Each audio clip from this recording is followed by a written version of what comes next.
يلا يلا خلاص. هو نزل ولا في البرنامج؟ ها نبدا من الاول. السلام الله عليكم ورحمه الله وبركاته.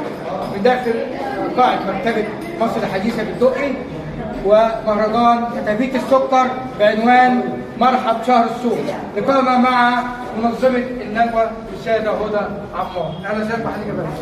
شرف حضرتك النهارده معاك راديو صوت الدين وجريده بوابه اعاجل مصر دكتور مجدي. يعني حضرتك طبعا كل سنه طيبين اولا، والامه الاسلاميه كلها بخير وصحه وسعاده.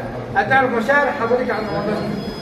كل سنه وانتم طيبين، رمضان كريم. والنهارده كان كتابية السكر في مكتبه مصر العامه بالدقي بتقول اهلا رمضان بكل اطياف الفنون من اطفالنا الغاليين باشعار الشاعر القدير احمد مرسي. بصراحه انا اول مره احضر معاكم كتابية السكر، ومش عايز اقول لحضرتك انا شفت البراعم وشفت الابداع منهم في الشعر والالقاء والغناء، حاجه رائعه جميله جدا.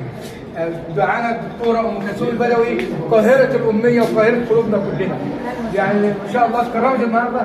ايه مشاعرك كنت تتكرمي النهارده؟ يعني احساس جميل جدا جدا، وانا بصراحه يعني انا مبسوطه ان انا التقيت مع السيده هدى يا حبيبتي، نفسي التقي بيها من زمان. بصراحه هي مبدعه لغايه انا النهارده انا طلبت منها انها تدربني على الشغل بتاعي. والله قلت لها تدربيني. وعمرك كل سنه طيبين، رمضان كريم ويا رب كده عقبال كل مره وبالتوفيق. بالرغم ان هي الدكتوره ام كلثوم البدوي عزمتني مرتين عندها في البدرشينه ما رحتش. يا استاذ احمد، لكن المره الجايه هروح ان شاء الله. شكرا جزيلا وكل سنه وانتم طيبين.